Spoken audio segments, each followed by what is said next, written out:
নমস্কার, আমি ডক্টর সমিতা মণ্ডল।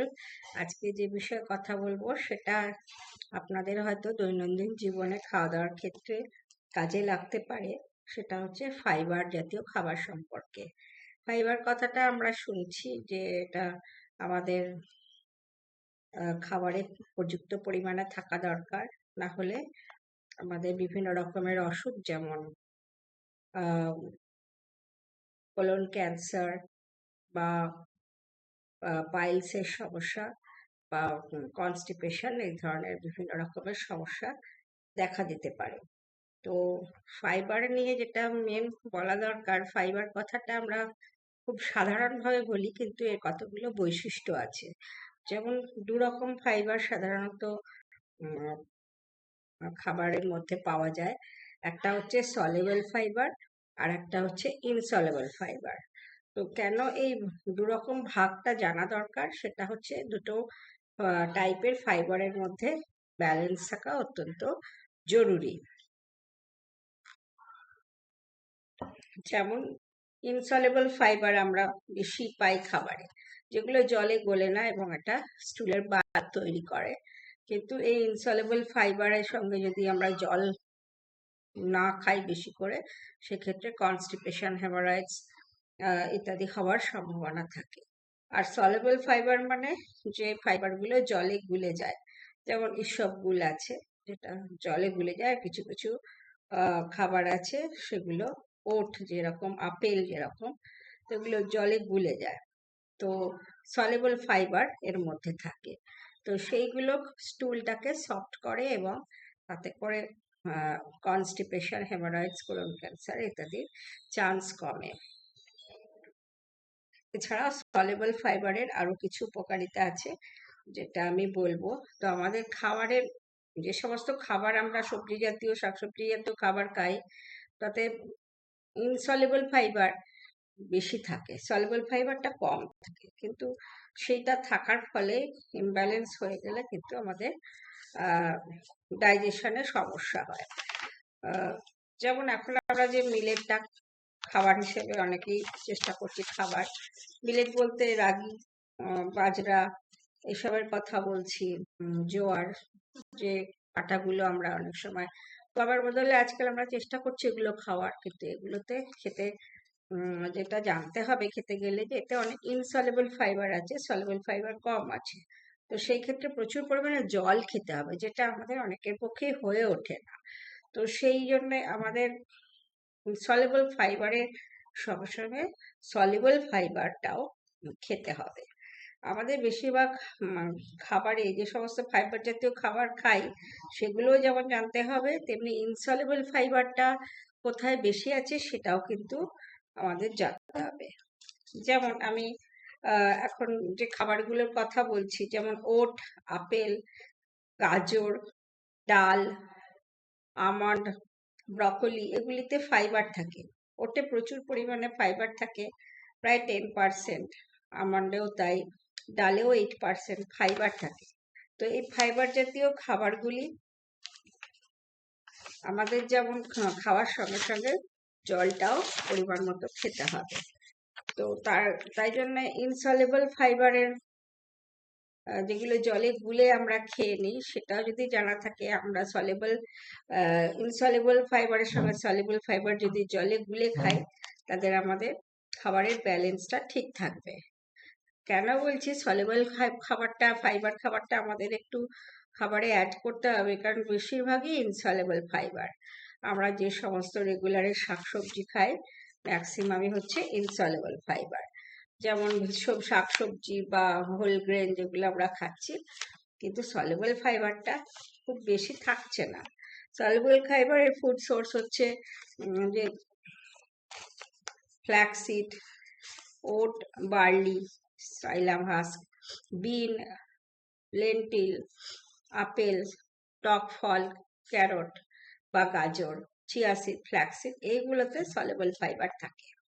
তো সলিউবল ফাইবারটা আমরা রেগুলার বেসিসে আমাদের খাবারে যদি ইনকর্পোরেট করতে পারি, তাহলে কিন্তু আমাদের ব্যালেন্সটা ফেরত আসবে। তো কিছু পার্থক্য আছে সলিউবল আর ইনসলিউবল ফাইবারের মধ্যে।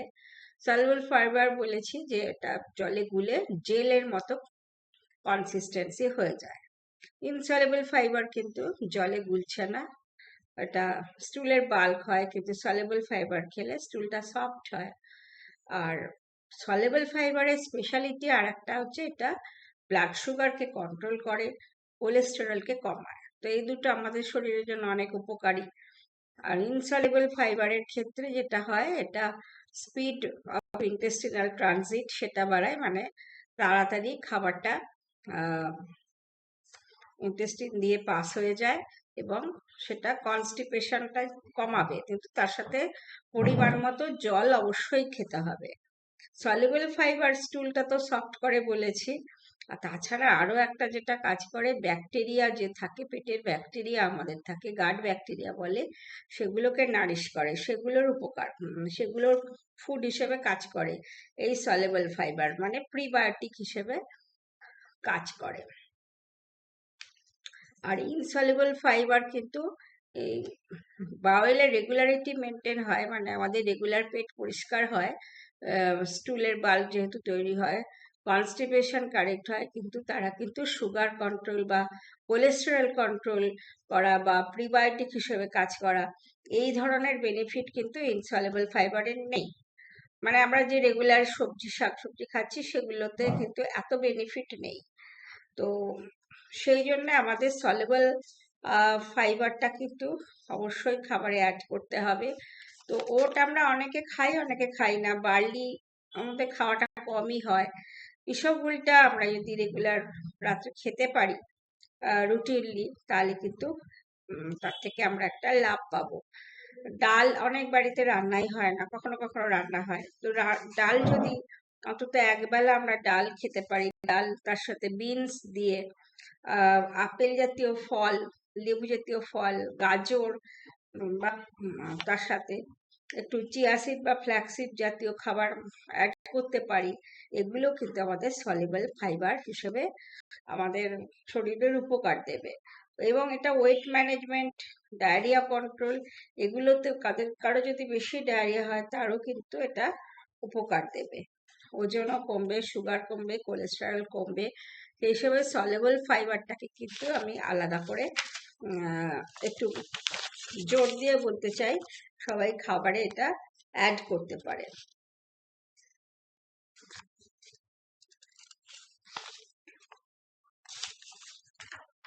আর একটা ব্যাপার, যারা আমরা ওজন কমাতে চাই, খিদে পায়, তখন খিদের সময় আবার খাবারটা যাতে বেশি না হয়ে যায়, এসবগুলো ধরনের বা এই চিয়া সিড ধরনের খাবার খেলে আমাদের কিন্তু এটা খিদে কমাতে বা অ্যাপেটাইট কমাতে সাহায্য করে। তো ওভারঅল এই এই বেনিফিট গুলো যেহেতু ফাইবারের আছে, আমরা বিভিন্ন ধরনের ফল সবজি অবশ্যই খাবো, তার সাথে ওট আর চিয়া সিড বা ইসবগুল বা সাইলাম হাস্ক বলা হয়, এগুলো কিন্তু আমাদের রেগুলার খেতে হবে, যাতে একটা সলিউবল আর ইনসলিউবল ফাইবারের মধ্যে একটা ব্যালেন্স থাকে। আর তার সাথে রেগুলার জল খেতে হবে।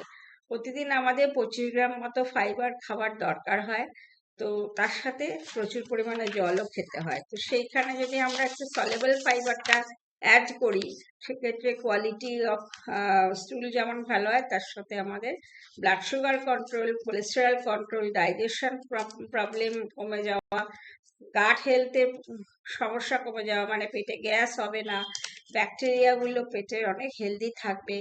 তো সব মিলিয়ে এটা ওজন কমাতেও সাহায্য করবে।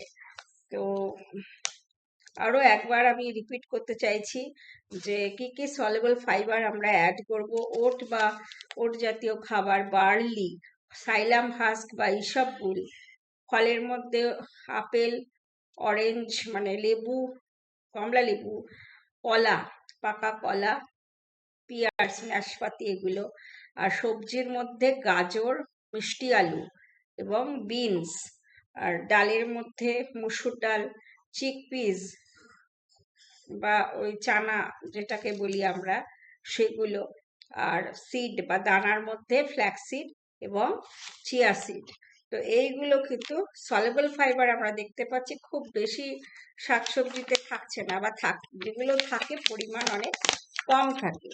তো সেই হিসেবে এগুলো কিন্তু আমাদেরকে মাথায় রাখতে হবে।